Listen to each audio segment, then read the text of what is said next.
Move on. So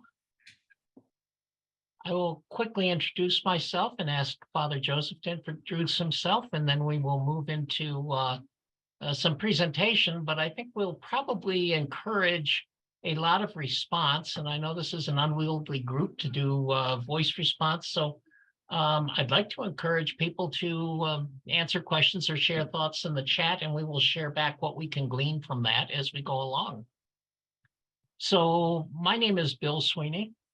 I'm a he, him type of person, and I'm an old guy with a white beard and a black hoodie. I've been doing programming that supports people who are unhoused for a very long time in almost every imaginable form of program. I'm in the Denver metro area, which is a continuum of care of 7 counties surrounding Denver. And that's a quick thumbnail.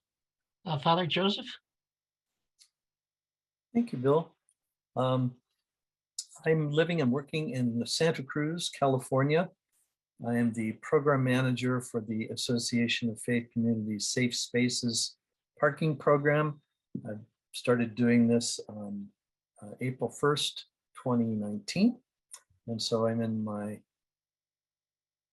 over 3.5 years doing this, and we've grown the program from 3 spaces to 40. And we're going to be expanding to 50 next year. My pronouns are he and him. I'm a 70-year-old man with gray hair and beard. There we go. Well, I'm going to share my screen and put up some slides. And I hope people can see that.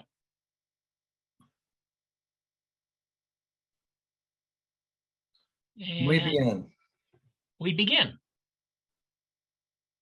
So I want to be cognizant of a lot of things. There are many topics here, and there are many topics that may be of interest to those who are on today. So we can see that there's a community support and political will discussion. This is in Pacific time. We started using Pacific time, not today. We're on Eastern time. So that'll be at 4 o'clock. And there are programs tomorrow, and you can find those in the program, and the link to the program was put into the chat a few minutes ago. So we want to talk about who we serve, what we offer, when and where do we provide services, and how do we design services? Are there benefits or barriers? There's always trade-offs between those two, and who we are and where we are. If you are a provider or thinking of becoming a provider, just put a quick little flag of some kind in the chat if you would. I'm here and I'm in Oregon, or whatever you want to say. And I think that would be helpful to us all, and we might even be able to get some conversation started. So some stories. Father Joseph, would you like to describe your operation and what it is and how it got started, where you've gotten to? 25 words or less, or 5 minutes, or whatever works. we have 40 minutes left to play with. So. Okay, thank you. Yeah. Good to know. So I wasn't actually here in Santa Cruz when this particular safe parking program called Safe Spaces was first considered or proposed. The Association of Faith Communities is a coalition of about 30 different faith community groups in Santa Cruz County. It includes all of the Christian denominations, plus there are a couple of Jewish temples, some Muslims, Buddhists, etc. involved. So it's not Christian per se at all. It's a coalition of spiritual communities. And they began meeting really over 10 years ago on a monthly basis, leaders from those different communities, asking the question, how can we help this growing problem that we have in our community, which is more and more people becoming unhoused. More and more people being priced out of housing, or, as I came to discover as I started doing this work, so many people were just one challenge or medical emergency or life disaster away, or one paycheck, or lack thereof, away from losing their housing. At the same time, just growing, aging population here. And I have met so many people here who reached a certain point where they just were tired of maintaining a home, whether it was an apartment or a home they actually owned or whatnot. And they just decided that moving into a motorhome recreational vehicle would be simpler and easier, and that was their plan. Very few of the people that I have met over the years and spoke with who decided on this plan looked into what it would mean for them after they left their housing and got into a motor vehicle, in terms of where they would be able to park it, where they could actually live inside that vehicle. So one of the volunteer community leaders did a bunch of research at the time, 10 years ago, online, and came across the New Beginnings Counseling Center in Santa Barbara. It's kind of the mother of all safe parking programs, I think, on the West Coast. They're in their 20th year now. I actually went to visit them and their program at the end of September. They're having their annual fundraiser. And they have 125 parking spaces on over 20 different lots. What happened here was one person got very inspired by the New Beginnings Safe Parking Program and said, well, this is a good model. We, should try this. But it took quite a bit of time for it to actually manifest into something happening. And here in Santa Cruz, there's been a kind of a ongoing tussle or controversy around various iterations of a city camping ordinance, and more recently, an oversized vehicle ordinance, and struggle of the city of Santa Cruz to get basically a permit, a waiver from the Coastal Commission of California to be able to determine who may or may not park on public lands that are administered by the Coastal Commission. And this is the same struggle that is played out throughout the coast of California, from San Diego all the way up to, Willits. It's the same Coastal Commission. There's only one. And the Coastal Commission has been very consistent in telling communities the same thing, which is, if you want to be able to tell people they can't park on public land, whether they're in a car or a truck or a camper or an RV, then you have to provide them an alternative. You have to give them somewhere else they can go. And this has been a big struggle for this community. So the camping ordinance had a provision in it that said that up to 3 vehicles that are occupied may park overnight on a privately owned religious institution parking lot. So that's how and why we began safe parking. We started with just one church parking lot with 3 spaces, and then we gradually have added more. During the pandemic, and shelter in place, the county urged us to go 24/7 with the parking programs while everyone was sheltering in place. And so with the permission of the various church locations, we did that for a year. And we have since gone back to overnight parking only. Some, you know, I think maybe the advantage of working with faith communities and their religious institution parking lots is that you develop a rapport, personal relationship with people at those sites, the either parish or church administrators or the local leaders there. And we tailor a program that will work for them. In some places, they only want one space, and that's, you know, just they want to allow one family to park. In other places, they'll go to the maximum. During a change that was made to the camping ordinance, we lobbied very heavily to the city, we being Association of Faith Communities, to expand that limit from 3 to 5 parking spaces on religious institution parking lots within the city limits of Santa Cruz. And actually, when they brought the ordinance back, the city council had upped it to 6.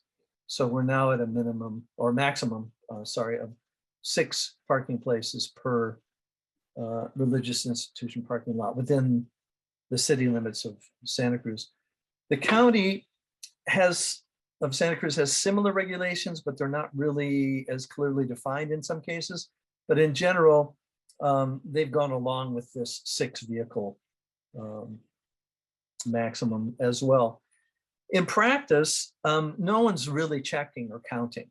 It all boils down to what kind of rapport we have with the local spiritual religious community and their neighbors.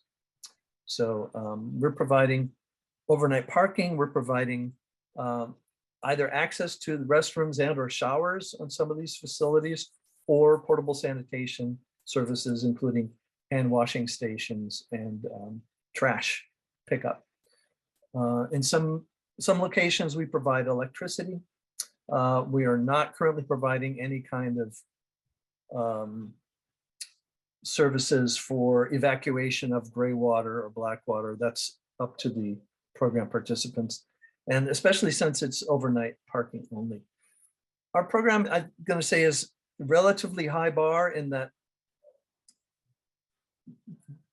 for our insurance purposes, you know, our nonprofit and the insurance company that we're working for, which is a nonprofit alliance company, they're requiring our drivers, our guests, to have a valid driver's license, current vehicle registration, and current proof of insurance.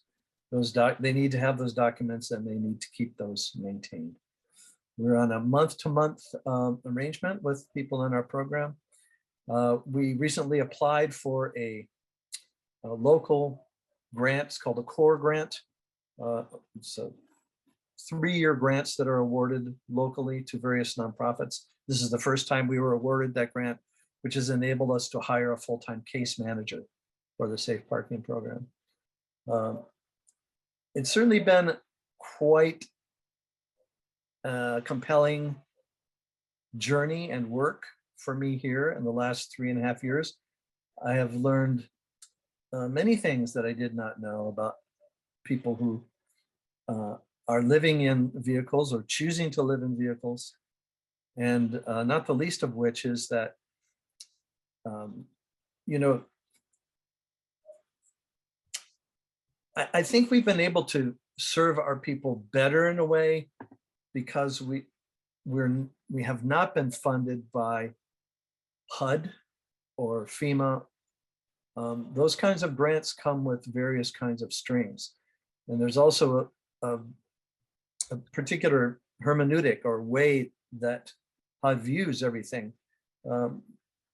And many of the things that I've encountered there have been kind of distressing to me and to other people as well. Not the least of which is that a motor vehicle is considered a place not meant for human habitation. And overnight parking programs and overnight shelter programs are not considered to be emergency shelter. So these are just a couple of the ways in which the federal government discriminates against people who are living in vehicles. So, Bill, do you want to take a couple questions from the chat? Yes, I was just going to interrupt Father Joe for that. Sorry. So yes, one that we have here is essentially, and I think you've mentioned two kinds of limits, one set by the program and one set by legislation in your cities. Can you just explain a little more on why those choices were made or whether there was any control over them? in terms of the number of vehicles that can park on a private institution parking lot, that? Yes, specifically. Yep. Yes. You know, I don't really know how that was arrived at. It really is before my time. I just kind of waded into the stream and attended all the city council meetings and complained about it until it was increased to 6. So there's something to be said for showing up at your local government meetings. There are no stupid questions, and it's okay to embarrass your elected officials in a public forum, so long as it's not personal. Couple more questions. Go ahead. Is the safe parking programs free or charge a fee every night? No, there are no fees to the participants. And then how do folks traveling across the country find safe parking spaces? So there's a definite application process. Because we're still housed almost, actually now exclusively on church parking lots, and many of these churches have preschools and school programs. Registered sexual offenders are not allowed in our program, with some exceptions, but it's, yeah, we have made a promise to these churches that we're not going to enroll violent felons or registered sexual offenders. So people can't just drive across the country and show up in safe parking. They have to, it's easy to contact us. Online, we're always referred by 211, the local service here, and also by, well, all of the local agencies know about us. We get referrals every day from people, but you have to come in and fill out an application, do an interview, bring your documents, you know, so it's not like, unfortunately, maybe, but it's just the way our program is. I'm not advocating it has to be that way for anyone. But if someone rolls into town on a Friday night and they need a safe place to park, it's not going to happen. Bill, maybe you could speak to the breadth of safe parking programs and how they vary. Another question in the lot, which I know varies from parking program to parking program, is do people have to leave in the morning? And is there a limit to number of nights you stay? Those are all good questions. So there's a whole bunch of answers, and the answers are pretty much, there's not an answer. Those things vary by program, and within our program, for example, we have over a dozen lots in our network. We have different rules in different lots. So, which is not to say we're trying to confuse people, but it's part of our admission process, our intake process. We ask people what they need, and we try to fit them to the lot that's got the best set of rules for them. So the first couple of lots that we opened were opened in conjunction with a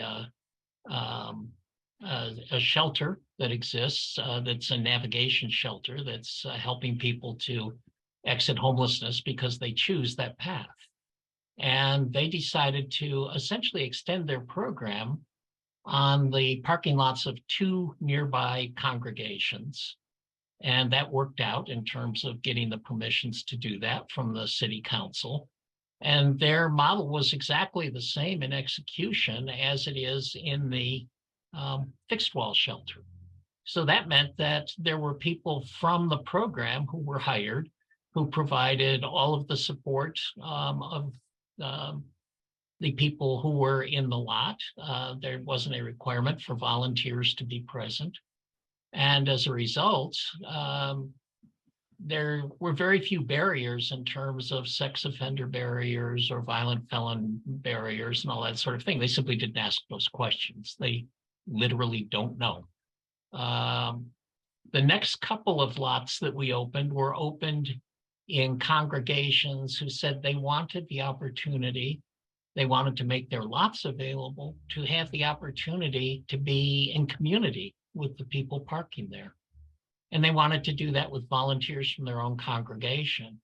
And they specifically requested that the program have a high barrier screen on the front end to remove risks of violence, among other things. They didn't want to see arson records and a variety of other things. They wanted to test for sobriety.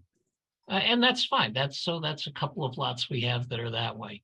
And there are other lots with other levels of barriers and other models of entry. All of the lots that are in our network are on parking lots that are used by an active congregation. And so all of them are available only from dinner time until breakfast time. We don't have any lots yet. Now, we've been in negotiation with two of the larger cities in the metro area who are interested in setting up much larger lots with perhaps capacities like 50 vehicles. And they are interested in having those be more like a self-organizing community and more like a long-term residence for people in vans or in campers of some sort, RVs. And that may come to pass. They're working on determining the funding, and those would probably be on private properties owned by those two cities. And we may very well have those open within months, perhaps by the end of the winter, if all goes well. So we have a wide variety of lots, but we still are not making much of a dent. We have altogether 12 open lots in our network, which have 150 parking spaces in them. They're full every night, more or less. And overall, we think that there are a minimum of 1,500, and there are probably more likely between 2,000 and 2,500 people living in their vehicles in the metro area, in our catchment area, in the 7 counties. So our 150 spaces are not a long-term or a complete solution. They are the most we can do right now with the resources we have. Is that pretty much where we need to be, Karina? Yeah, another question that's come up is, are there drug and alcohol counselors available for those who want to talk to them to help reduce the use of substance? Sure. Father Joseph, what's your position? We don't have staff drug and alcohol counselors. We are very well acquainted with all of the local programs, and we do make referrals. I have a lot of experience with 12-step programs, and so when we're doing intake, when someone is indicating they're struggling with that, then I'll meet with them and talk with them and encourage them to connect with the local groups that I think will be supportive for them. In my experience, the solid 12-step program is the best medicine. And I totally agree with you on the role of 12-step programs. We have now 5 caseworkers on our payroll. They're about the only people on our payroll because of the volunteer structures and the networking structure. And they go from lot to lot, night by night and morning by morning, and they offer services. At intake, they offer the menu of services, and people become aware that while they're with us, they can choose no services, no interaction. They can choose basic needs. To the extent we have resources, we share them. They can choose supportive services, and we can help them with things like referrals into programs, with limited amounts of direct counseling, with help in optimizing their benefits footprints and that sort of thing. And then we also offer housing directed programming. And if someone wants to enter into a program to achieve a housing goal or some other long-term exit, then we're perfectly happy to work with them on Damn fulfilling it. their personal plan. I can't get rid of the, We have a couple more questions. What would you see as a really good solution that would help a greater percentage of vehicle dwellers? And then some really specific questions coming up, like, has there been any work on cash or gas assistance? What percentage of folks you meet need substance use counseling, and what percentage are wanting permanent housing? So several different questions there, and all good ones. And I will probably not remember the whole list, so prod me a bit, and we'll toss these back and forth, Father Joseph. As far as resources are hard.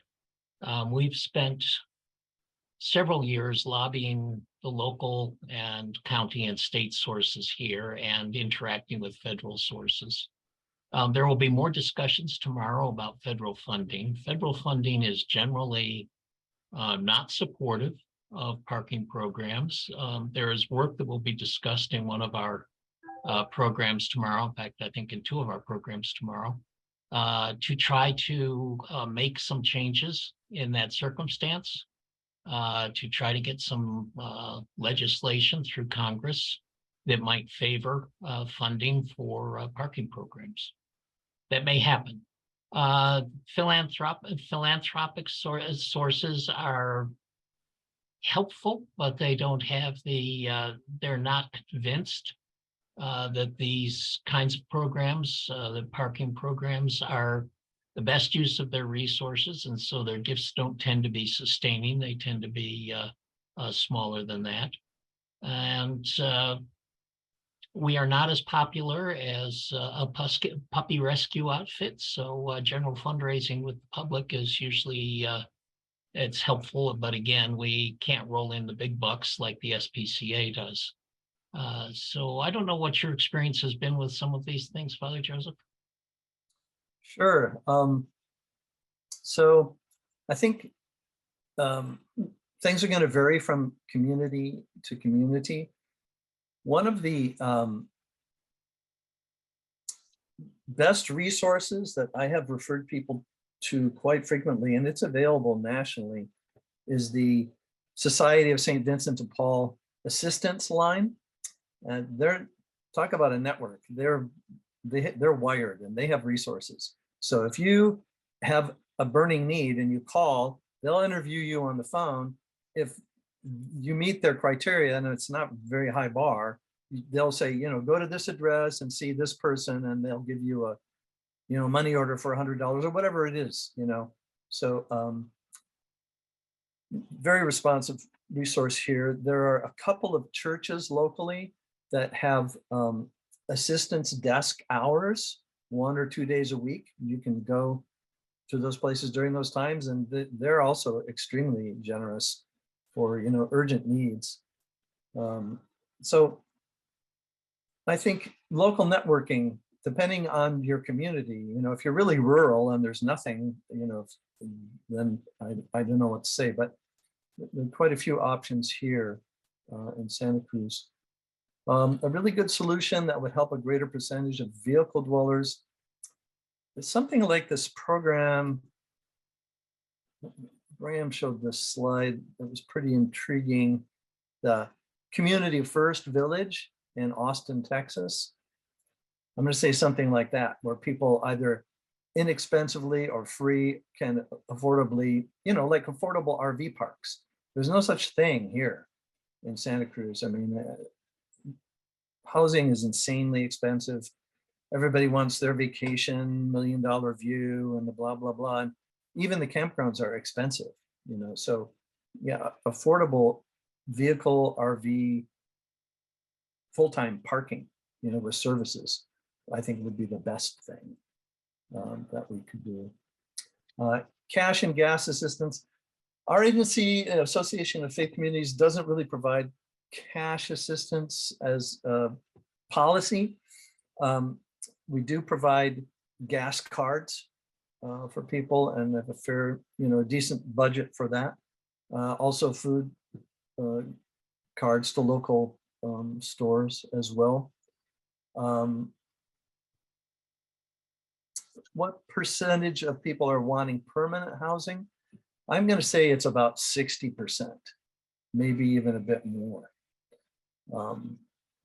And what percentage of people do I think need drug or alcohol counseling? I don't know about drug or alcohol counseling. I'm going to say everyone that I meet who clearly has a substance issue, whether it's alcohol, drugs, or both, needs some kind of 12-step support program. That's the only thing I've ever seen that really helps people. And there's one question from Betsy. Hi, Betsy. About what would help local churches to get over their insurance and other fears. So the way it works here is that we have the insurance and we write a memorandum of understanding, which is, it's like a contract, but it's pretty much all about how we're going to take care of you, the local church, right? So the liability insurance is our concern, right? So, Father Joseph, we have found, I work with, over the years, over the past 10 years, I have probably worked with around 50 congregations on a variety of programs that involve operating day centers in their properties, or operating night shelters, or operating safe parking, and so forth. Around 30 of them just in my county alone. And one of the things we've found is that we can help congregations to talk to their insurers and really say, are you really thinking about this program honestly, or are you putting bias into your decision? Because strangely enough, these people would be here for whatever we would do as a congregation, and they're already inside our risk envelope. And so why are we having these conversations? And with a remarkable number of insurers, that conversation has worked out. As the network provider, we also carry liability insurance, which creates a dual insurance situation between ourselves and the hosting congregation where we have that.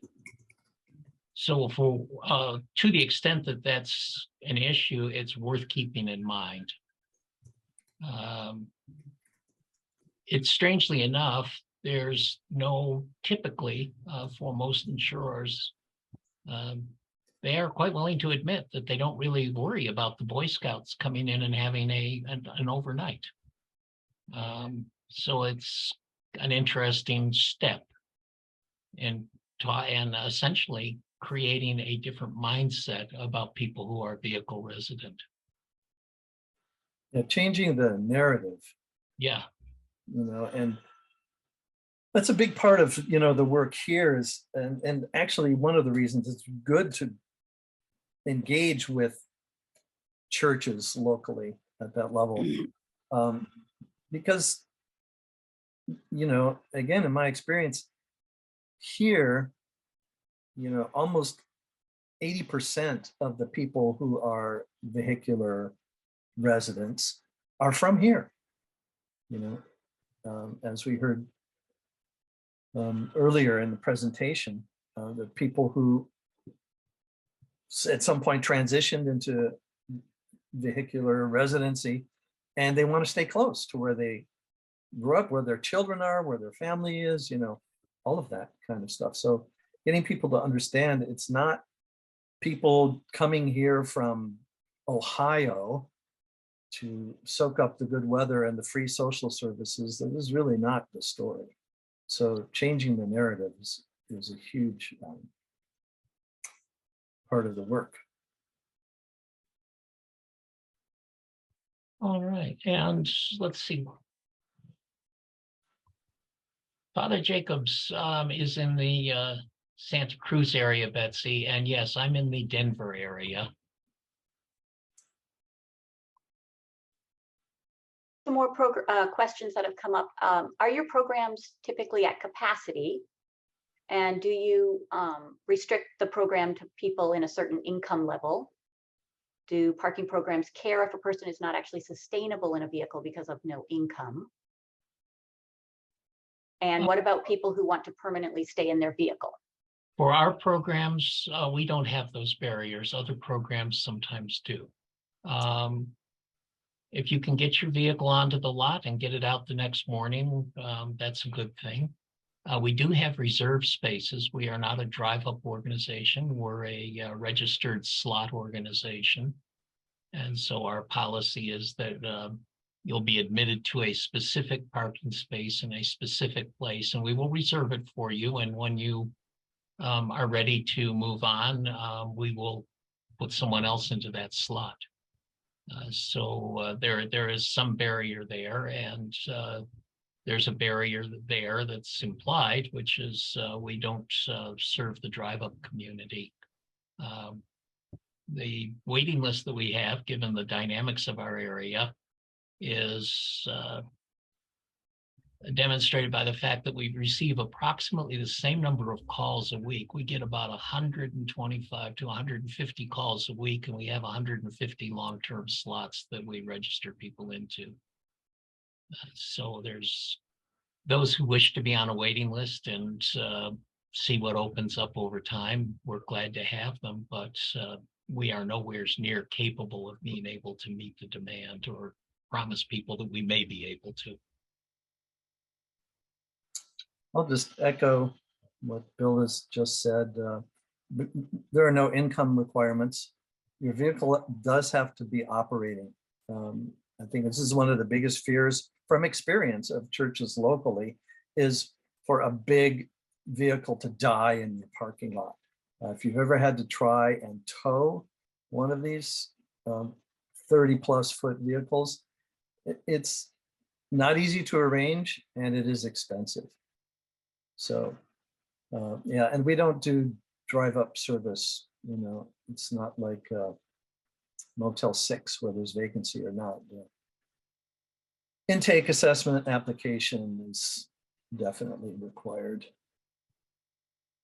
Well, the time has flown by, and we're being pestered with a 5-minute notice, and now we're down to a 2-minute notice. Is there a last word you'd like to put in? Sure. I see Betsy just has a question. Is there a directory of churches and other safe parking spots across the state or nation? No, and we do not publish our locations because people will just show up there thinking they can park there. That's right. And we don't either. But one of the things I would like to do, and I'm going to work with those of you who I can contact through the today's assembly. We have a list of about 50 or so parking programs across the country that was assembled about 2.5 years ago. I would like to bring that up to date to the best we could do it. I think there may be well over 100 parking programs now. Those are even the visible ones. There's a lot of small invisible ones. And begin to talk about how we could make that directory of contacts, not the locations, but simply the directory of contacts available. Maybe have a something that Google would always bring up. If you say, where is a safe lot, it would bring up this set of contact lists. So we'll see. It's also something we could share with the 211 folks in their various states. Other than that, I think there's so much that could be said, and I wish we had more time all to be together. Thank you, Father Joseph, for all of your wisdom and generosity today. Thank you, Bill, for organizing this forum today. It's been a great pleasure. And I think we are on the moment, at least according to my clock. So thank you all very much. Thank you. Very nice.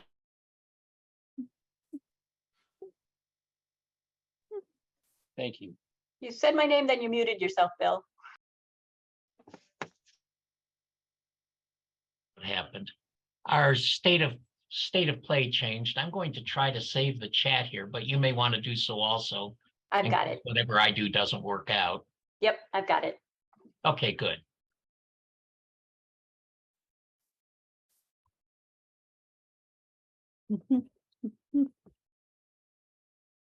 And we will be resuming the next program set at the top of the hour.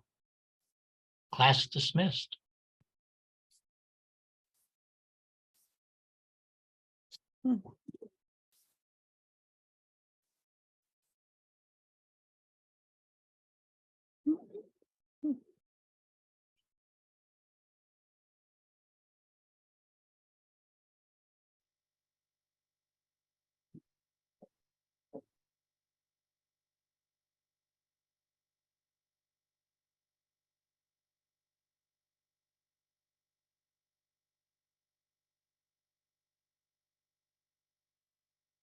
You have one last question, Betsy? Oh, I have a million questions, but I was just I'm just trying to get out of, I'm just trying to just see where I am right now because I got flipped out, but thank you. Got it. All right. No, I could interview both of your speakers and you, Karina. I mean, just trying to get a lot of information here. It's very inspiring, very important, this summit, and I'm so glad I was able to get on. If I could figure out how to do it, I'd want to have just, a day of some kind of open discussion. Open space conference. Yeah. Yes. Yeah, exactly. Let me know how I can help. I run those. Well, that sounds good. Maybe we will find a way to chat. We will have a little bit more space for that tomorrow. A lot of the sessions are just open conversation. Yeah. Can I ask William a question? Yes, please, Lisa. Hi there, William. I work with Homes on Wheels Alliance. I just wanted to know if you, in your program, offer a physical address for people who are utilizing your services. We don't publish any addresses for the same reason that Father Joseph said. We don't support drive-up access. No. What I'm saying is a physical address for them to receive for government reasons. Like if they don't have an address. A mailing address, a mailing service. Kind of like what? Service, but I'm aware of other programs that do. Yeah, mine does. We don't provide that. Helpful. There's a local organization that's quite big that provides that service for everyone, whoever wants it, for free. Yeah. Some people run into problems with that collected address, which has thousands of people. For example, the stimulus checks were barred from going to those addresses because they were identified as, oh, maybe somebody's spamming because they're getting 1,000 stimulus checks. And so having diverse addresses is actually super helpful, which would be nicer, for these churches that have like 6 spots for folks to be able to use the church address, which is what we allow our guests to do. I know that here in Seattle, there's a food bank that also offers mail service.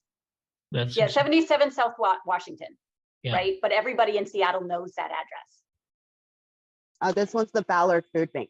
Oh, okay. Ballard does as well. So the Compass Housing or Compass Day Center is a really common mailing program that a lot of folks who are experiencing homelessness use. It was irritating. So I was on the Compass housing list for almost a full year, and it took me going to Mary's place to get help. Now we're currently setting up we're doing the budgeting to start a day center in one of the cities here. I'm working on that budget, and we decided to put a mail service in there, a mail receipt and sorting service. But we decided, based on all our experiences, we would have to figure out how to support a full-time employee in order to get that to actually work out. We're thinking of having like a 200 person per day capacity, and with the turnover, that means we might see 2,000, 2,500 people a year, and trying to keep track of what mail comes in and sort it and forward it and all that sort of thing, undertake the burdens of and the responsibilities of that kind of a service is no small thing. Yep, I wonder Mary- if I have my Eugene. Eugene, Oregon safe spot, where a lot, not necessarily a church lot, but a vacant lot, the city actually allowed vacant lots to be used for safe parking where people could stay for up to 6 weeks, I think. No, that's not right. 60 days. Mhm. And I don't know much about the operation, but I wondered if any of those programs, staff or resident dwellers are here today or involved in your, because that was, a day-to-day parking space is great for some people, but I think most people would actually need to have some base to actually help to do what they need to do. So that's what I'm wondering. Are any of the Eugene, or does anyone know anything about the Eugene programs there? Yeah, the Eugene program is a really old program. We definitely Yeah. know about them. They were invited to the summit. I don't specifically know individuals there, so I don't know if they're here at the summit right now. Okay. So I know- Graham has asked us to hold our conversation over Okay. until our next session tomorrow, and so we can go ahead with the general programming. Well, I just want to be, Thank just so you. you all know, the other breakout room just ended, so everyone's going to be coming back in here. You all have wonderful questions, and I don't want to silence your questions at all. These are great, but it might be good. I know Karina is actually, I think, about to also speak about parking programs. It's a different session, so it's going to be a little bit different than was here. But maybe these questions can be used there. If there's, I don't know, Karina, will you have time for question and answer? I am hoping to, yeah. Okay, We've got a great. lot So of speakers though. Great. Maybe these questions can be held for there. And also, please also write down your questions. We will be having moderated conversations tomorrow about these exact issues. And so we will be having a full 45 minutes to have back and forth conversations about these. So once again, thank you for these wonderful questions, all of your wonderful input and feedback. This is exactly why we're here. Thank you so much.